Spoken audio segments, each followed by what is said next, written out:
自己覺得我自己嘅實力係同佢哋相差好遠嘅，唔係淨係單單講緊你喺個 gym 操嘢嗰1個鐘嗰個零鐘。健美係一種獨特性好高嘅藝術，亦都係佢最吸引人嘅地方。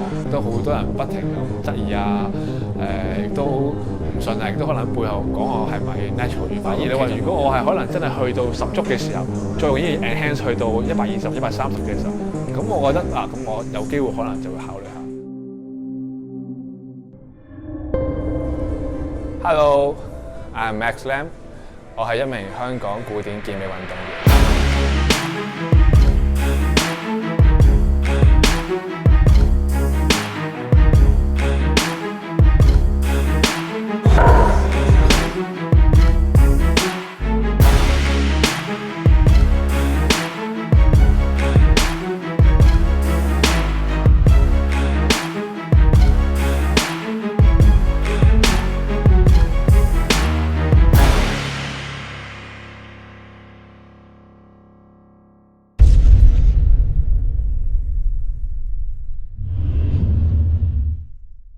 咁我喺2007年嘅時候咧，就參加咗我人生第一場比賽啦 ，WNBF。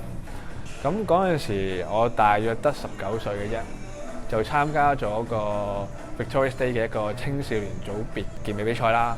咁當時好彩就攞到冠軍嘅。咁同一個比賽入面，之後仲喺全場度攞到第3名。咁同一年入面亦都玩咗另一個組織啦 ，INBA 啦，亦都攞到青少年組別入面嘅冠軍啦。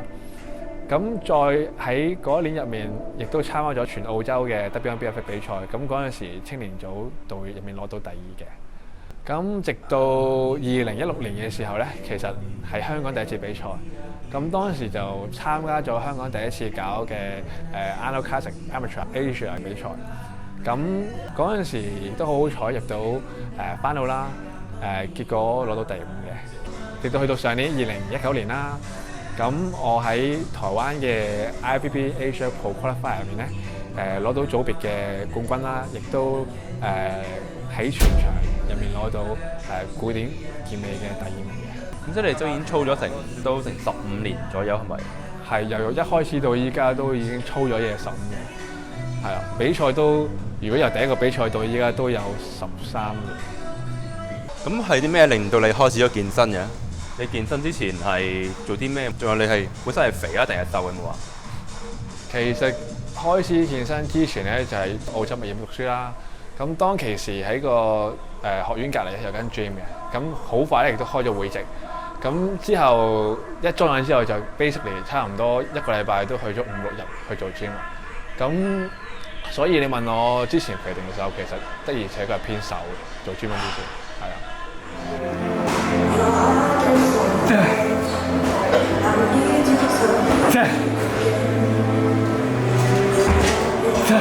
如果講起健美嘅一啲明星啊、偶像嗰啲咧，我自己話比較中意 Tom Platz 啊、Dorian 啊，同埋 Branch Warren 嗰啲啦。咁你有冇話中意邊啲健美嘅呢啲偶像啊，或者健美選手啊？喺玩健美嘅初期啦，咁其實我自己又相對比較喜歡 Melvin Anthony， 原因就係因為佢嘅 free pose 入面咧，其實如果有睇開咧，佢係一開始好慢啦，節奏突然之間又變得好快啦。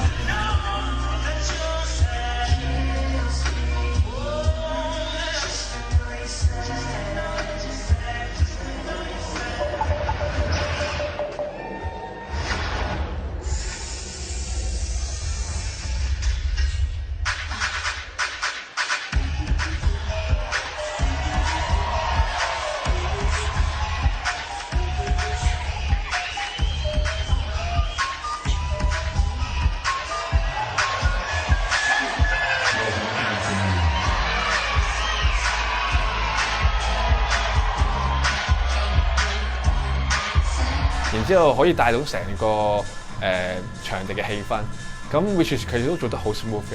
咁另外咧，我亦都好中意例如 Kai Greene 啦。咁其實佢對佢自己嘅一啲動態上一啲嘅movement 咧，係有一個好獨特嘅睇法。咁佢做出嚟嘅時候，感覺亦都好特別、好unique，咁亦都係好好睇嘅，我覺得。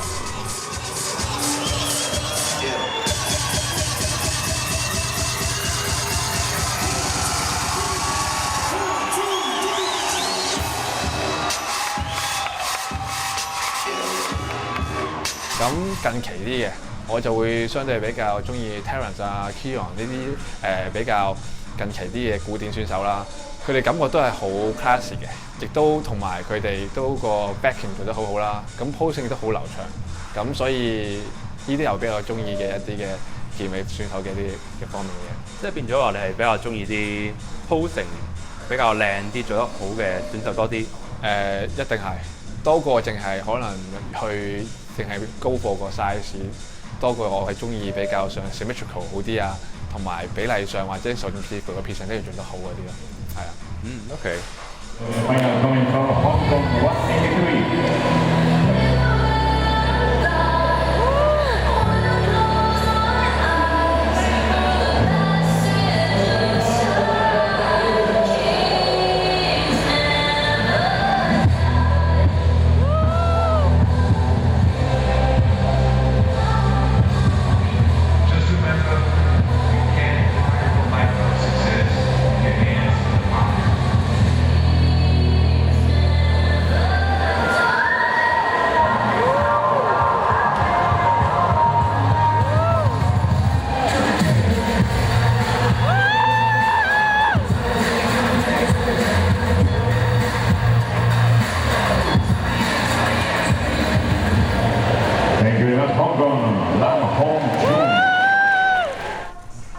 咁你最近都係出開 classic 嘅比賽啦，咁點解你會揀 classic 而唔係揀翻或者 physique 啊或者 bodybuilding 呢兩種其他嘅呢個類別咧 ？OK， 又或者我咁講，點解我唔揀 open bodybuilding 先啦？嘅原因係因為我自己覺得我自己嘅實力係同佢哋相差好遠嘅，即係我差啲啦，當然係啦。主要因為呢一個項目嚟講，主要係講肉量啦。咁我呢個高度。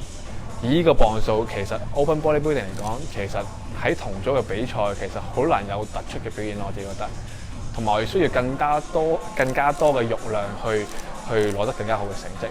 咁所以呢個會係一個原因，點解我未必會選擇啦。咁另外唔揀 physique 嘅原因，最主要都係因為其實佢主要得嗰幾主要係得嗰幾個轉向嘅動作啦。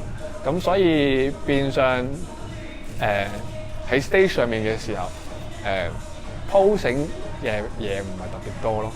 即係如果你問我，咁跟住就剩翻 classic 啦。咁其實古典健美嚟講，其實佢有高度同重量嘅限制嘅。咁所以唔同嘅高度亦都有唔同一個嘅重量限制嘅時候，對於一啲好似相對肉量比較少嘅人嚟講，即係我自己其實我覺得係十分適合嘅。咁classic 亦都有可以俾我自由發揮到我 free posing嘅項目啦，咁會我自己係好中意呢一 part 嘅，咁所以自此之後我就慢慢開始去集中咁研究玩下睇下 classic 嘅比賽啊，同埋開始真係認真去嘗試做到 classic 需要做嘅嘢而去比賽咯，係啦。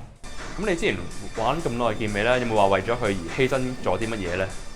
犧牲咗其他類型嘅運動啦，因為本身我自己係比較 active 啦，咁所以其實我係幾中意玩唔同類型嘅運動嘅。咁但係自從玩咗健美之後，變相我發覺玩健美其實好需要 symmetrical balance 啦，因為始終我係以前比較玩開羽毛球啊、乒乓球啊、排球、足球、游水啊，好多唔同嘅運動都有。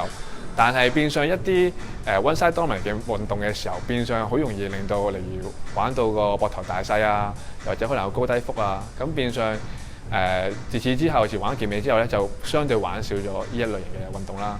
咁另外例如足球、籃球呢啲比較接觸性多嘅運動，亦都少咗，因為最主要係有 contact 啦，咁亦都好容易會整親又冇得做 gym，咁變相同我健美個方向亦都係唔同，咁所以最後係的而且確玩少咗其他運動嘅，係。咁你認為咧玩健美最困難嘅地方係邊度？健美最困難嘅地方就一定係要24小時咁玩，即係 basically 除咗你喺 gym 做運動之外，其實健美好多時都好注重飲食啦，同埋休息嘅時間。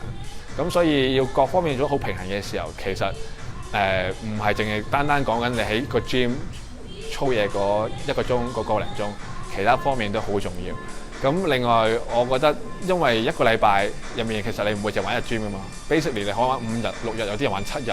咁變相其實我 basically 每日我都仲係要翻工啊，唔係可以將所有時間擺喺做健美上面嘅時候，其實嗰個時間管理要做得好好咯。咁你問我其實時間管理呢樣嘢，亦都另係一個好大嘅一個 challenge 去玩健美咯。係啦。咁之前咧我都成日見話啲，如果係專業運動員嘅話咧，就成日就係食操同埋瞓咁樣樣，但係對於啱啱開始，好似而家好多業餘嘅運動員，即係大家咁樣嚟講啦，下晝通常普遍都係要打自己另一份工，跟住就去供自己去做呢樣，冇錯，需要花好多金錢嘅運動。係，咁所以變相其實香港係暫時比較上少去 sponsor 呢類型嘅運動啦。咁變相好多時我哋業餘嘅健美選手都會自己有份正職，然之後再玩健美。咁所以變相喺翻工同做 training 健美上面，其實個平衡真係要做得好好。咁係咯，先至可以再繼續去玩健美呢個比賽。係啊。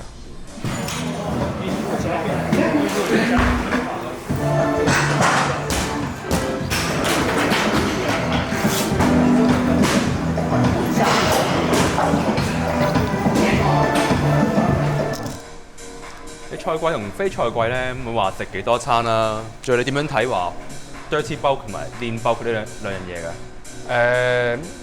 賽季嘅時候咧 ，basically 大概7餐咗啦。非賽季嘅時候佢6餐左右。咁你問我所謂 dirty bulk 同 lean bulk 嘅分別，其實我覺得 dirty bulk 嚟講，一般你係冇乜去 diet plan 嘅計劃啦，即係你其實主要係你想食嘅就會食嘅。咁變相卡路里方面其實係相對係好高嘅。咁亦都有啲人叫所謂嘅師傅帶啦，所以你見到嘅就食乜嘢。咁所以呢個就係所謂嘅dirty bulk 啦。咁另外最主要 dirty bulk 嘅一樣嘢就係 weight gain。咁其實你會睇到你嘅體重係明顯咧係會增長得特別快嘅，但係等唔等同於你 gain 咗好多 muscle mass 咧，就另外一個 chapter。咁所以你話我 dirty bulk 嘅以前我都試過，我覺得相對後生啲嚟講，例如10零歲、20零歲去做呢樣嘢，其實都係 make sense 少少嘅，因為始終個新陳代謝係會快好多，同埋始終個荷爾蒙嘅 status 都係唔一樣嘅，同相對比我而家可能30幾歲嚟講。咁所以你問我，如果想試下 dirty bulk 可以，我覺得後生試下做都 OK 嘅，係啊。咁 lean bulk 你話點睇？lean bulk 其實 basically 你問我相對兩樣嘢，我會比較上會覺得 lean bulk 或者有啲人所謂嘅 clean bulk 啦。咁其實我會 prefer 一樣多啲嘅自己。咁主要原因係幾樣嘢，其實因為 basically 你會計到你自己嘅 macro 啦，你有自己一啲嘅 training 嘅 schedule 呢個 routine 啦。咁面上你有一個 actual 嘅 structure plan 去 follow 嘅時候，你就可以不停咁可以 review 下自己做嘅嘢，邊啲可能做得好啲，邊啲差啲嘅時候，可以做啲 adjustment， 咁就唔會有太多一啲估下嘅一啲嘅所謂嘅數據。咁變相你做起上嚟，其實件事就會感覺上好似會達標得更加好啲咯。係。咁你自己或者你個體重會話唔會 fluctuate， 即係好大嘅波動咁樣，定係通常都係每年都係升跌？話幾多磅中間 Gunther talking all that noise about him being 300 pounds. Hell, I'm 300 pounds too. What you want to do? Who wants to see a pose down right here, right now? Who's got the guts? 其實我體重由基本上我諗差唔多10年前到依家冇乜太大分別，純粹係個 structure symmetrical 係變咗，同埋個muscle maturation 嘅時候係唔同咗兩樣嘢，咁所以變相你問我體重方面，其實我真係冇太大嘅高低，一般嚟講可能都係講緊3K 上下左右，係啊，但係一定咗之後就唔會有話太大個差別，除非真係我好想去衝破某個磅數嘅時候，咁我就要轉一轉我自己答，如果否則平時我都唔會太想話有太大差別咯，係啊。我由始至終都係用嗰個健美嘅初心去玩呢樣嘢。